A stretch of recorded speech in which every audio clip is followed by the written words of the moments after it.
সজীব ভাই, আমার একটা প্রশ্ন ছিল। আমরা যখন জন্মগ্রহণ করছি তখন আমরা বিএনপি সরকার দেখছি, শেখ হাসিনা নির্বাচন করে ক্ষমতা আসলো, তার 17 বছর ক্ষমতা ছিল। সে এমন একটা ফেসিবাদ তৈরি করছে, মানুষ যতদিন বেঁচে থাকবে এটা মানে তার ঘৃণার সহিত স্মরণ করবে।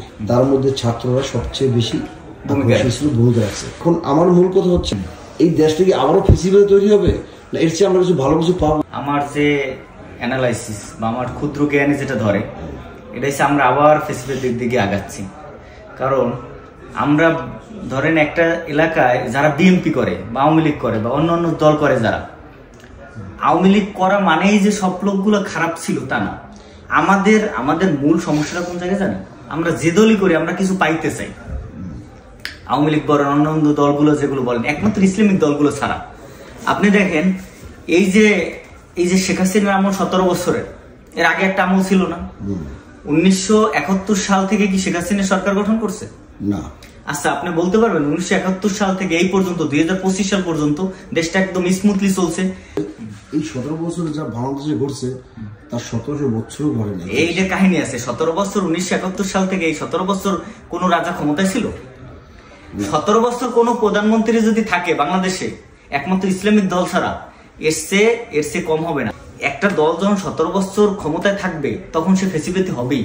আপনি চিন্তা করেন 1971 সাল থেকে এখন পর্যন্ত 17 বছর কোন রাজনৈতিক দল ক্ষমতায় ছিল না। 5 বছর ছিল, দেখছেন, 5 বছর ছিল, 7 বছর ছিল, 6 বছর ছিল।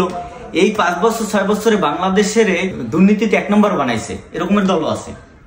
বুঝতে দেখেন তো, আপনি মনে করেন না যে ফেসিবাদ বাংলাদেশে যে কায়েম হয়েছে এইটা এখন এরা চলে যাওয়া আরেকটা দল ক্ষমতা এসে একদম সব ক্লিন করে ফেলাবে? এরা যদি আর 17 বছর থাকে তাহলে এর চেয়ে কোনো অংশ কম হবে না। কারণ 17 বছর চান্সই পায় নাই তারা। আমি কোনো দলের নাম বললাম না, আপনি বুঝে নিতে হবে সব। তবে এখন একটা সুযোগ আসছে আমরা মুসলিম না, আমাদের উচিত প্রত্যেকটা মানুষ একটু ক্যালকুলেশন। বর্তমান রাজনীতির যে অবস্থা আপনি চিন্তা করে দেন, কেন আপনি কাউন্টার দিতে পারেন, অনেক কারণ আছে। কিন্তু আপনি এই যে 15 বছর 17 বছর যারা ক্ষমতায় ছিল এরা একটা ফেসিবাদ কায়েম করছে না? এর আগে যারা ক্ষমতায় ছিল 1971 সাল থেকে বাংলাদেশ কিন্তু দুর্নীতিমুক্ত হয় নাই। প্রত্যেকটা সেক্টরে দুর্নীতি ছিল। আচ্ছা, বিভিন্ন অফিসিয়াল লেভেলের যত লোক ছিল এই 17 বছরের রাজনীতিতে তারা যুক্ত হয়েছে। এর আগে কিন্তু রাজনীতিতে যুক্ত ছিল না তারা, কিন্তু তারা কিন্তু ওই সময় দুর্নীতি করছে। এইবার আসেন, এইটা মুক্ত করার জন্য একটা ইসলামিক জ্ঞান দরকার।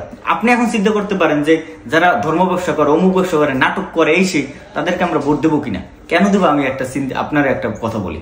বাংলাদেশের মানুষ, প্রত্যেকটা মানুষ জানে যে যদি 3টে দলের কথা আপনি বলেন, নাম বললাম না, আপনি বড় বড় 3টে দল উল্লেখযোগ্য, 3টে দলের মধ্যে যদি চিন্তা করেন তাহলে কোনটা তুলনামূলক ভালো আপনি জানেন না? এই হিসাবে কিন্তু আমরা বলতেই পারি নির্দ্বিধায় যে জামাত ওই